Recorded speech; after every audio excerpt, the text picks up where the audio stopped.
ดวนตอนนี้เพลงที่ทุกคนได้ฟังน้อยหนึ่งกระเสียน้ำหูฝ้ายน้ำตาของลูกสาวธิดาลาวนัดมือที่จะปล่อยออกมาสู่สังคมแล้ว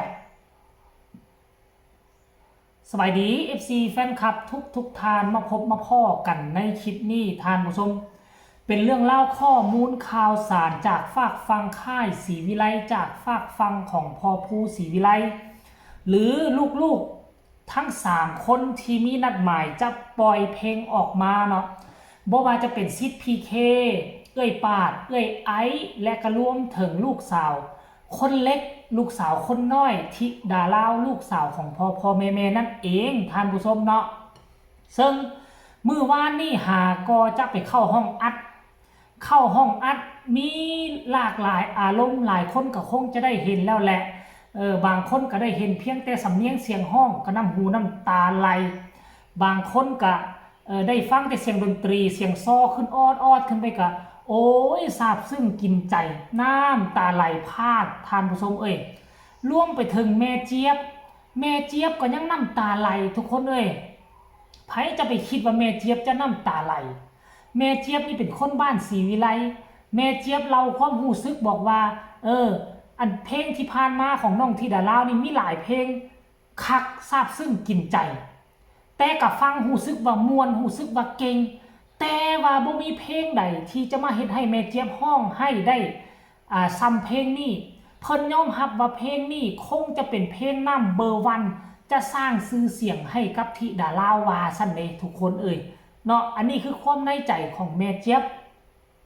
อยากให้ทุกคนไปส้มคลิปนี้สะก่อนจากปากแม่เจี๊ยบว่าเป็นแนวนั้นแท้บ่แล้วจังมาพ่อกันในช่วงต่อไปส้มมาพร้อมกันเลย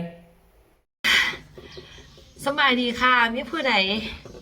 ได้เบิ่งคลิปของอาจารย์ผู้ค่ะเมื่อคืนอีหลาร้องเพลงนะคะคำสอนของพ่อซึ่งไปเจอฟังหลังไปเจอไปต่อบ่ได้ค่ะฮึบ ไปต่อบ่ได้คือทุกเพลงที่ดาราร้องไม่จำกัดเด็กน้อยคนนี้เสียงดีเสียงมวลฟังละมวลนะคะเพลิดเพลินแต่เพลงนี้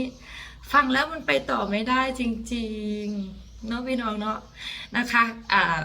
ผู้ใดดีพอย่างอยู่กับคงจะว่าบันได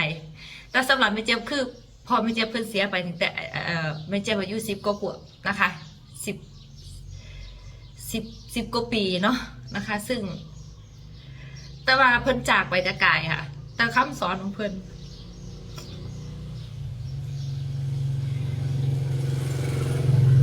นะคะซึ่งมันตรงกับ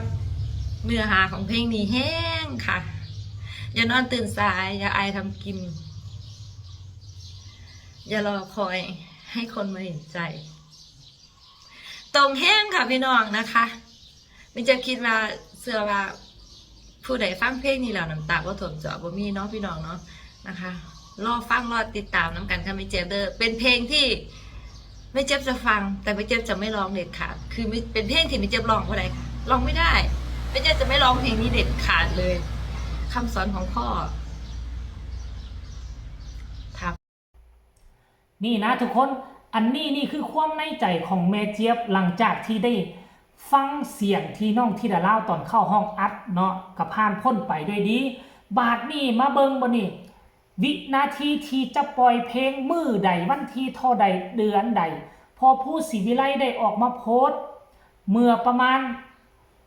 10 นาทีที่ผ่านมาโอ้เห็นปุ๊บค่อยก็หีบเฮ็ดคลิปบ่แม่เครื่องยังบ่ทันได้เปลี่ยนน่ะนุ่งตัวนี้ไปทางหญ้าทางแล้วก็มาเคลียร์เบิ่งเอาเห็นแล้วปุ๊บทิ่มจกทิ่มเสียงแลนมาก่อนบ่ต้องเปลี่ยนแหละเสื้อผ้าหน้าผมบ่จำเป็นต้องให้มันสวยหรูข้อมูลข่าวสารให้มันว่องไวถึกอกถึกใจ FC แฟนคลับกับเพียงพอสำหรับตัวค่อยนะพอผู้ออกมาโพสต์ว่ากำหนดปล่อยเพลงบ้านศรีวิไลเป็นกำลังใจให้เด็กๆด้วยนะครับเจ้ลอยขอ1 วัน100,000 วิวซิดพีเคขอ10,000 วิวซ่อไอกับพี่ปาถนาขอ10,000 วิว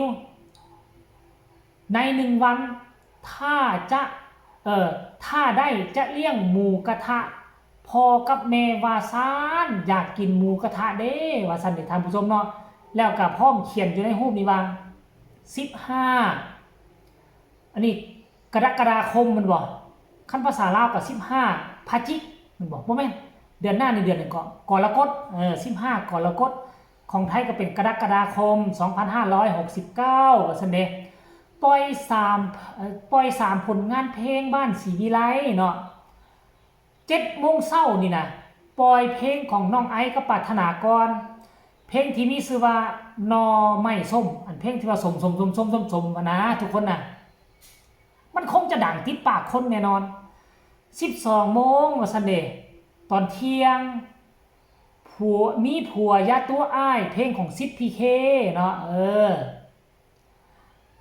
ของน้องน้อยโตชูวง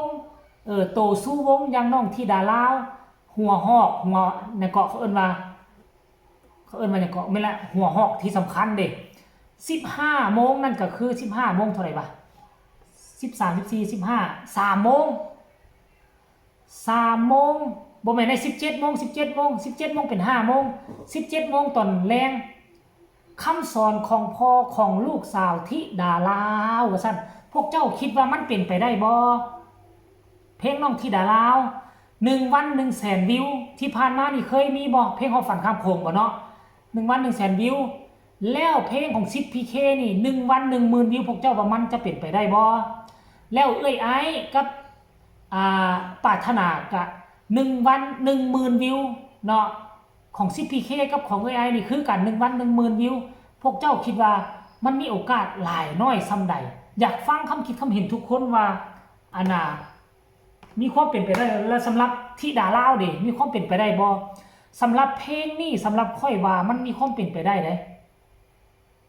มื้อนี้วันที่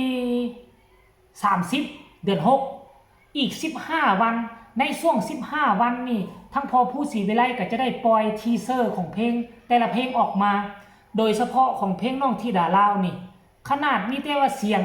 ดนตรียังบ่ครบเข้าห้องอัดซื่อๆคนยังห้องให้แตกวุ่นขนาดนี้แล้วพวกเจ้าคิดว่าถ้าปล่อยทีเซอร์เสียงเพลงพร้อมกับเสียงดนตรีที่มันครบเครื่องพวกเจ้าคิดว่าคนจะบ่กดไลค์กดแชร์ให้เลยบ่เพอก่อนฮอดวันที่15 วันเฉพาะทีเซอร์นี่ก็สิทะลุล้านซะบ่คันเป็นแนวนี้น่ะท่านผู้ชมเอ้ยเนาะอันนี้คือเรื่องราวข้อมูลข่าวสารเกี่ยวกับเพลงที่เฮ็ดให้ทุกคนห้องให้เมื่อคืนนี้นั่นค่อยเห็นแล้วค่อยก็เลยเอามานำเสนอให้ FC แฟนคลับหมดสุคนนะครับได้ฮู้นำกันเตรียมตัวเอาไว้ให้ดีวันที่15นี่ปล่อยแน่นอน3เพลงแต่ก่อนที่15ต้องมีทีเซอร์ออกมากดไลค์กดแชร์ช่องเจบอลาวเอาไว้จะบ่พลาดทีเซอร์และก็เพลงของน้องธิดาลาวที่เตรียมจะปล่อยมีการเคลื่อนไหวมีการเปลี่ยนแปลงแนวใดจะนำเสนอให้ทุกคนได้รับได้ฮู้สำหรับคลิปนี้ขอฝากเอาไว้สำนี้ก่อนเด้อสบายดี